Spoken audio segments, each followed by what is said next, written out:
السلام عليكم ورحمة الله وبركاته. بسم الله الرحمن الرحيم. Today we will have a problem-based learning related to the lumbar spine. This scenario is done by Dr. Mohammed Hamdan from Faculty of Medicine. We will try to understand some clinical issues related to the vertebral spine. So one time in my clinic, I was sitting on my desk and I have in my clinic a 45 years old female patient, and this lady is complaining of severe low back pain since 10 weeks, and this low back pain is radiated to her right leg. So we start to think about that and we ask ourselves what we will do. And after that, we realized that in order to understand the problem of the patient, we should talk with the patient.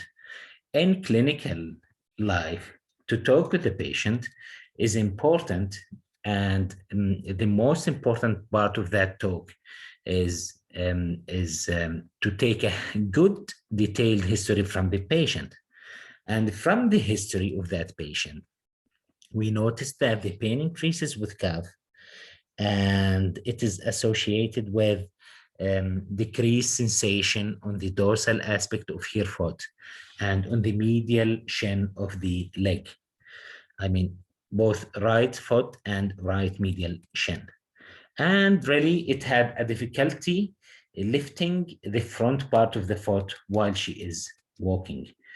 And to make that easier from practical point of view, we noticed that the patient had the decreased sensation, which is called paresthesia, on this area. I mean, this is the shin of the foot, the leg, and on this area, I mean, this is the dorsum of the foot. And we know from basic knowledge that these areas, I mean, the skin over the lower limb is supplied by dermatomes, by nerve roots over dermatomes. And so we know that this area, I mean, the shin of the tibia, is supplied by L4 nerve root, while the dorsum of the foot at this area is supplied by L5 nerve root. And because the patient had low back pain, we are starting to think that there is something compressing that nerve in the back and send a radiation pain to these areas. So that thing, at the beginning, we are thinking that it is compressing the L4 and L5 nerve roots and cause these paresthesia. So and I want to tell you how this, the patient, my patient, she's a female, but she had the same walk of this, the same gait of this guy. Look how he is hiking. And the same for my patient, she is hiking to lift her leg in order to be able to walk, because she cannot dorsiflex her ankle, and ankle is always going in a plantar flexion when she is elevating it. So he or she do more hip flexion to cheat for walking. Look to this. For those that have look how he is flexing his hip in order to elevate his leg, because he cannot do dorsiflexion. The patient is hiking their hip and flexing their knee to clear the foot that has weakness.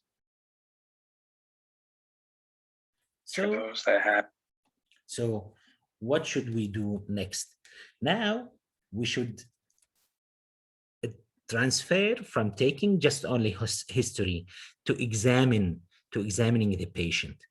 And once we are concluded that we have a nerve root that causes decrease in sensation, I mean, especially the L4 and L5 ones, I should examine now the motor. I should examine this and prove that we have real paresthesia.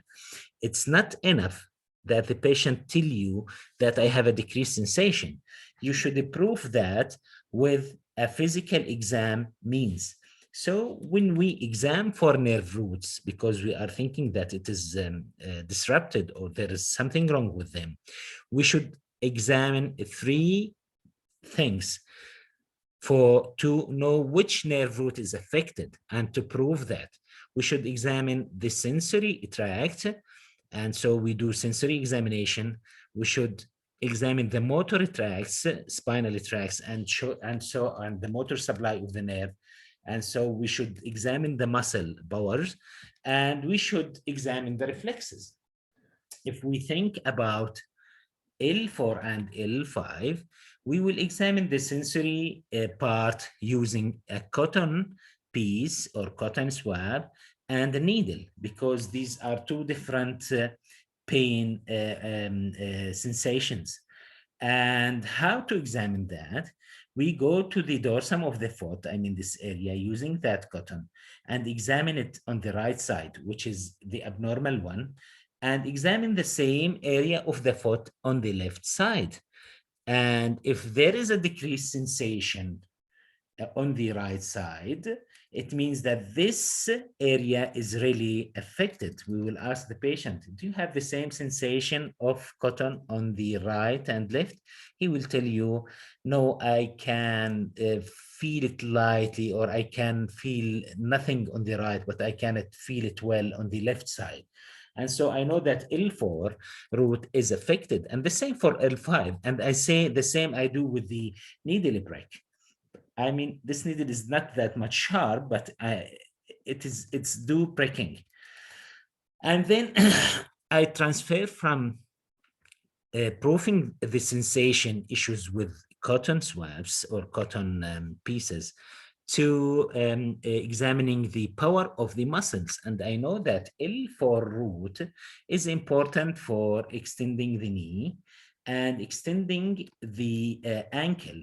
Extending the ankle is called dorsiflexion, and it is done by tibialis anterior. So if these two moves are weak, I know that L4 nerve root is affected. While I know that L5 is important in supplying extensor hallucis longus, look how much I'm using anatomy, tendons, nerve roots, muscles, while I'm using here, the L5 is supplying the extensor hallucis longus and do extension on the big toe. So in our patients, when we examine that, we notice that that patient had a weakness in the dorsiflexion of the ankle, had a weakness in extension of the knee, and had a weakness of extension of the big toe on the right side. While all these findings, I mean, extension of big toe, knee, and ankle, it was fantastically good on the left side, which means that both nerve roots are affected. Then I know that I want to go to the three part of examination of these nerves, which is the reflexes. And I know that the reflex of the knee is controlled by L4 nerve root. So I will do a knee reflex for the knee to check if that nerve is working or not. If I have a compression in L4, I will have no reflexes on the knee. But if I don't have, I will have a normal reflex of the knee. Really, the reflexes had another issues also with something called upper motor neuron issues. I mean, if I have a CVA and did that walk, the reflexes will be exaggerated. While if it is just due to compression in the spinal cord, in a low spinal cord, these reflexes will be decreased. And the reflexes, we examine the reflexes in this way. We bring a hammer and we hit the patellar tendon, and you will notice that the leg will kick. Look to this. And again, with the patient sitting like this and very relaxed, it's quite easy to hit the patellar tendon and notice a nice brisk contraction of the quadriceps muscle. Again, be sure to expose the muscle you're looking at. Keep your eyes glued on them. Can you see this is the normal reflex of that patient? If we hit that patellar tendon and we don't have that kick, it means that the reflex is not there. And that's the scenario on the right leg of our patient. So we are now sure that the L4 nerve root is affected because I have a loss of reflex, L4, knee reflex. I have a loss of ankle dorsiflexion and knee extension. Weakness in them, and I have a loss of sensation in the distribution of L4 on the skin. So I'm pretty sure there is something compressing the L4 nerve root. Thanks. So I'm asking myself, so what's happened to these nerve roots in the back to do all these findings? I mean, these clinical findings. And so the next issue that I want to do is I want to do an investigation. I should investigate the cause for that. And I will do two tests for that investigation, which is the X-ray and the magnetic resonance imaging, which we abbreviated as MRI. Before we go to these things, I want to review a little bit of the bony landmarks of the vertebra. We can see that these vertebra, this is a lumbar vertebra, and this is L1 to L2 vertebra, 3, 4, 5. And between these vertebra, this is the body of the vertebra. Between these bodies of vertebrae, there is a yellowish structure here. You can see it as whitish or yellowish structure, which is called the disc. The disc. I mean, so between the bodies of the vertebra, there are discs. A structure called it discs. And you know, the vertebra as a whole is composed of the body here and the arch in the posterior part. The body is in anterior part and the arch in the posterior part. That body is connected with two small pieces here, which are the pedicles. Then we have transverse arches. Then we have these, what is called the facet processes. Articular processes that make the facet joints. Then we have here the laminae, and then after that we have the spinous process. So in short, body, pedicle, transverse process. This one is the superior articulating process, which make a facet joint. And then we have a laminae, and then we have a spinous process.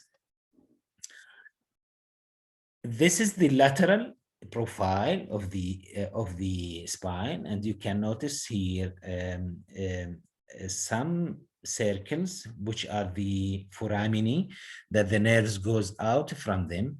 And inside here, really, there is a medullary canal called medullary canal. It will be here. And this is an, how to say, anterior posterior profile. I mean, this is a posterior one. And you can notice now here more the superior and inferior processes that cause this. This is a facet joint between the inferior process and superior process from the lower one. Inferior process from the upper, superior process from the lower make something called facet joints. And you can see here the vertebral body and the disc, but this is from posterior. Why we speak about these things? Because if we go to the X-ray, we can see these things. Look to this lateral profile. It's easier. We can see vertebral bodies here, and we can see how to say a radiolucent area between two dense areas. This radiolucent area is the place of the disc. So this is a vertebral body. This is a vertebral body. 4 is a vertebral body, and this is a vertebral body. And number 5 here is the place of the disc. And you can notice here even we have 2 dense areas, and there is a line here. This line that is here, I will now erase it and you will see it again. This is the facet joint. This is the facet joint between the superior process between the superior process here and inferior process here. And you can notice these, I mean, it's like the peak of the owl هي زي المنقار هيك. هدول هم اللي هم ايش؟ هدول هم السباينس processes. هدول السباينس processes, but this is on the AB view. The spinous processes, you can see it here on the lateral view. Okay, you can see it here on the lateral view. This is the spinous process. And if you imagine well, the vertebra, you can notice that that an owl is looking to us through his eyes. Look to this. This is an eye of the owl. This is another eye of the owl. And this is his beak. هذا المنقار تبعه. So I will remove them and you will see them again. So these circles are the pedicles, of the spine. I'm not pretty sure if you still remember the pedicle, but this is the pedicle. This one is the pedicle. And when you look at it on the X-ray, you can see it as a circle here and a circle there. And what I want to tell you that this MRI, the first two pictures are not, this X-ray are normal X-rays for the lumbar spine. Look here in this X-ray, you can notice that the vertebra, I mean this L4 vertebra, and this is L5, you can see that the space here is decreased. I mean, look here how much it is wide. And this is also 4 vertebra and 5th L5 vertebra. Look how much it is wide, and now it is decreased. Why this radiolucency decreased? Because the disc there is collapsed. So I have a disc disease in the figure A, I mean in the third X-ray presented on this slide. This is a cadaveric view, and you can see here the vertebral bodies, and you can see here the discs, and you can see behind is the spinal cord. And you know that how much the disc and vertebral bodies are just near to the spinal cord in the medullary canal. This is very important. So what's next? I understand how to see, to investigate with X-ray and how to explain it. Now I want to understand how to see the problem in MRI and how to explain it. And I can see here in the photo, the vertebral bodies, and between these vertebral bodies, look, this L3 and L4, between these bodies, there's a structure called the disc. And you can see that the disc, behind the disc, there is a medullary canal, and inside the medullary canal is something black, which is the nerves. I mean, these are nerve roots. Look to our MRI, we can see something different. I mean, look to this one, which is just from the curve. This is S1, you can see the normal one. This is 5, L5, this is 4, L4, and this is 3, L3. And you can notice that the discs between L3 and 4 had something abnormal. And in L4, between L4 and L5, it had even something much more abnormal. Look to this, something protruded into the medullary canal and compressing what? And compressing this structure. I mean, this is black structure with these small black structures. These, we call them protruded discs. These are protruded discs or prolapsed discs that are compressing the nerve roots. And those are between, those discs are the discs that are between L3, L4 vertebra and L4, L5 vertebra. Now I want to, I want to combine my clinical knowledge to the anatomical knowledge that you know. You know now that the vertebra had pedicles, which are in green, had superior process that is in the yellow, had transverse processes that is in red, and had a laminae that is violet, and had spinous process that is in orange color. And again, this is the structure of the spine. And you can notice that between the vertebral bodies, there's discs. And this disc composed of two important parts. The one that is outer is called annulus pulposus, annulus fibrosus, and the one that is inside is called the nucleus pulposus. And that nucleus pulposus is just tearing that annulus pulposus, annulus fibrosus, and cause its material to bulge and press the nerve root. You can see this is a cadaveric view that we have here an annulus fibrosus and here a nucleus pulposus. Look, the nucleus pulposus is more like a jelly material, but the annulus fibrosus, it's a fibrous tissue. So this jelly material is just, how to say, it's just invading the fibrous one and just going out of it. It protrudes, and so do protrusion from the annulus fibrosus and compressing the nerve root.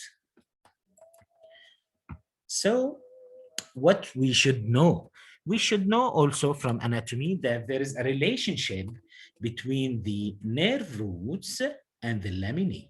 And we know that the nerve roots are coming below the same laminae. For example, if we are speaking about L5 nerve root, it is starting from above L5 laminae, and then it's coming below L5. So if I have a disc between the vertebra of L4 and L5, and that disc is in the central area, it will compress the L5 one.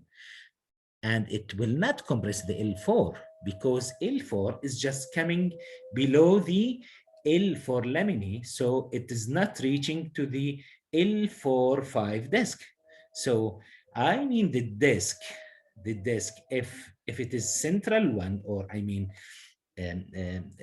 paracentral one, we call it paracentral because central is here. This is paracentral one. If it is paracentral one, it will compress the nerve that is transversing it. I mean the nerve that is below it. I mean this one is below 4 and 5. It will press 5.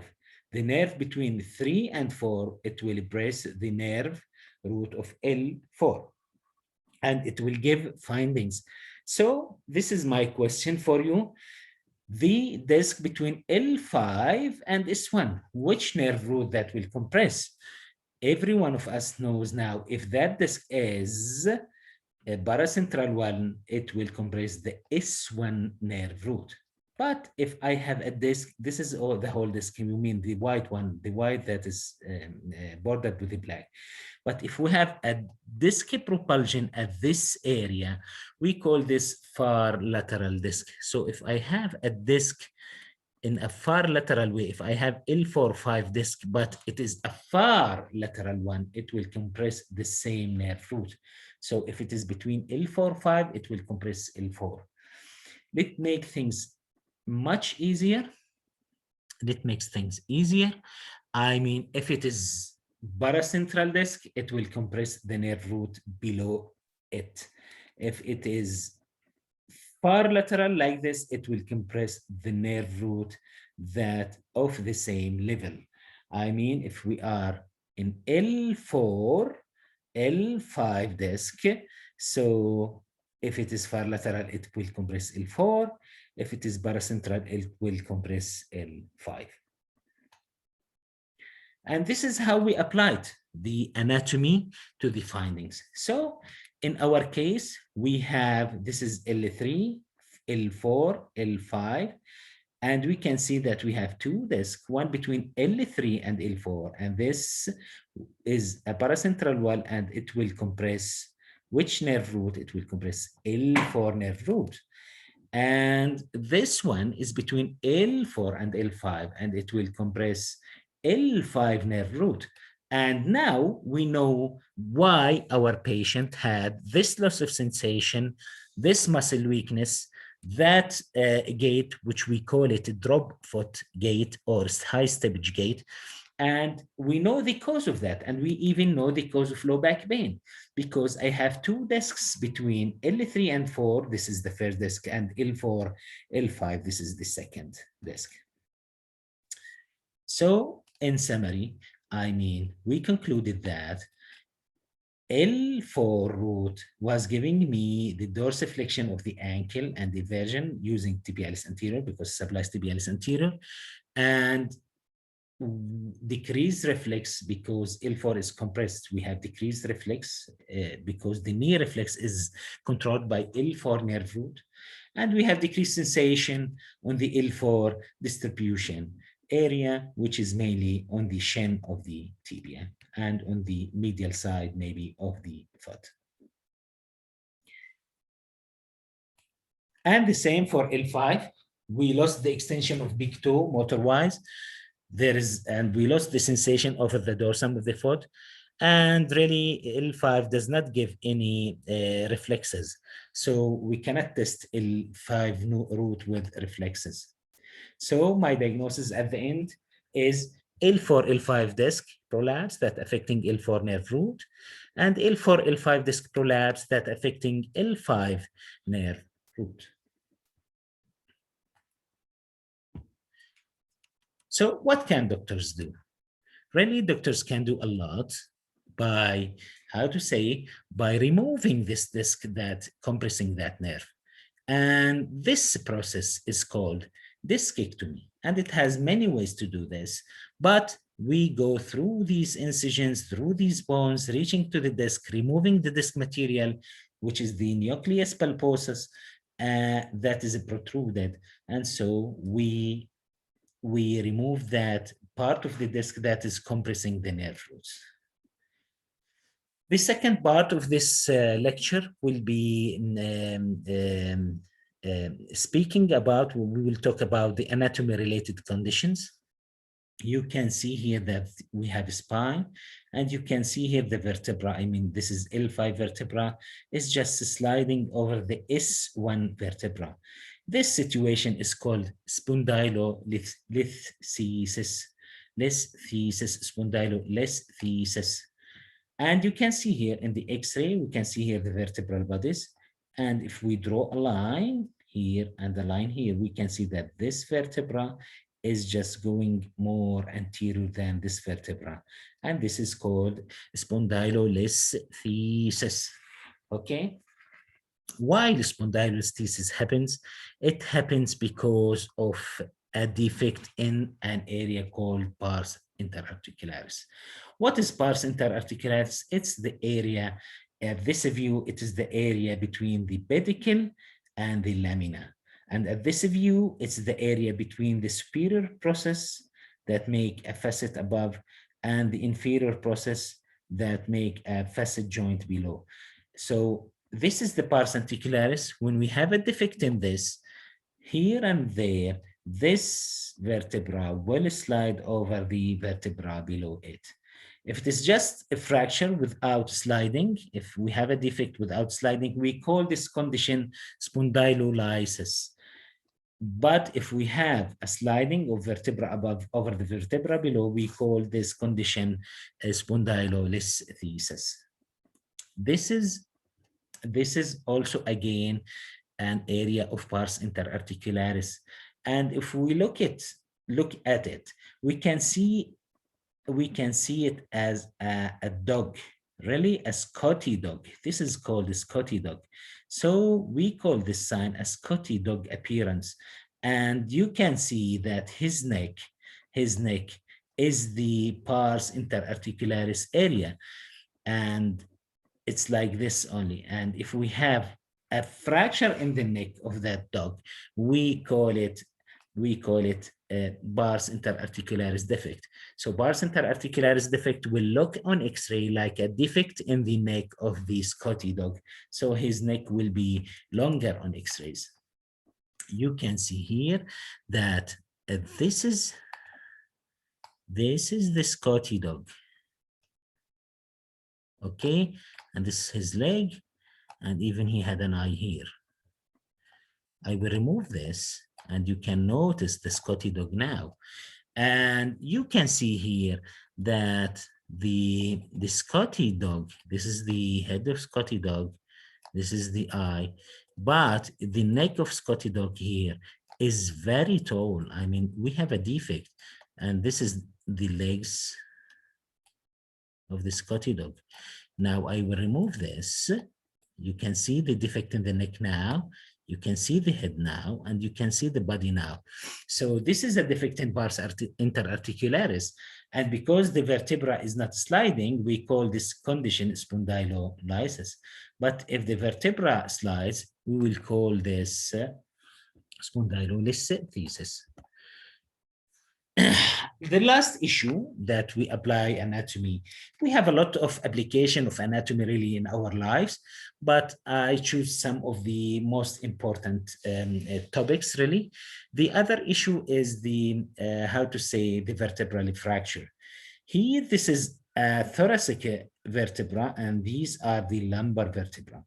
The junction between thoracic and lumbar vertebra is really a transitional area because, you know, the thoracic spine is just fixed with the combination of ribs. So the thoracic spine is a rigid one, while lumbar spine had no combination for anything. So the movement on lumbar spine is very high. So if we have a trauma, this transitional area between T10 and L2 is very highly, is under very high risk to have a fracture because it is the transitional vertebra between very rigid vertebra and easily mobile vertebra. And this is a cross-section of our spine. You can see here the vertebra. This is the anterior longitudinal ligament. Look how much we pay attention to the anatomy. And this is the posterior longitudinal ligament. This is the vertebra. And in the middle of that, there is a disc. This is the foraminae. This is the transverse processes. This is the posterior, the supraspinatus ligament. This is between the laminae is the ligamentum flavum. This is the interspinal ligament. And we divide from stability point of view this into three columns: the anterior column till the 2/3 of the vertebral body and 2/3 of the annulus, the disc, I mean annulus fibrosus, and the middle column, which is taking a posterior 1/3 of the vertebra and posterior 1/3 of the annulus fibrosus with the posterior longitudinal ligament. The anterior column also had the anterior longitudinal ligament, and the posterior column, which is composed of the all other structures I mentioned before a short while. And why is that important? Because if we have fractures in the anterior column, we have no danger on the medullary canal, which holds the spinal cord. So the spinal cord will not be affected. But if we have fractures in the middle column, these fractures will retropulse into the canal and will cause nerve compressions. Look to this. This is a fracture, and this is the same fracture. And look, after the fracture, this piece is entered into the canal. So it will compress the nerves here, and it will do paralysis and weakness for the patient. We have many types of these fractures, like this compression fracture, which is in the anterior column, which is a simple one and needs no surgery. This is a bursa fracture, which involves the middle column, so it will maybe have a propulsion into the canal and may need surgery. And we can see here the fractures that involve the posterior part, like flexion distraction, the posterior part, and even the middle column and the anterior column, which needs surgery. And this for fracture dislocation also involved the whole columns, the 3 columns, and needs really surgery to fix them. Otherwise, the spinal cord will be transected and the patient will end with paraplegia. Look, this is a compression fracture, and it's affect only the anterior column, and it does not affect the medullary canal. Why? This is a burst fracture that had the propulsion of piece of that fracture into the medullary canal, and it may cause neurological problems. This is a CT scan, computed tomography scan. For these fractures, we can see here a compression fracture, but the posterior column is intact. And we can see here a burst fracture with a piece that's propelled into the medullary canal and causing pressure on the nerve. Thank you all. This is the problem-based learning regarding the spine, lumbar spine. I hope that you enjoyed that and you understand that much in a more clinical way. I hope that this seminar was a face-to-face one, because in that case, we'll do working groups and we will reach these conclusions with each other. But, you know, with this COVID-19 issues, we are trying to do that through e-learning. Hope you good luck in the future and to be good doctors. دكتور محمد حمدان، الله يعطيكم العافية جميعا.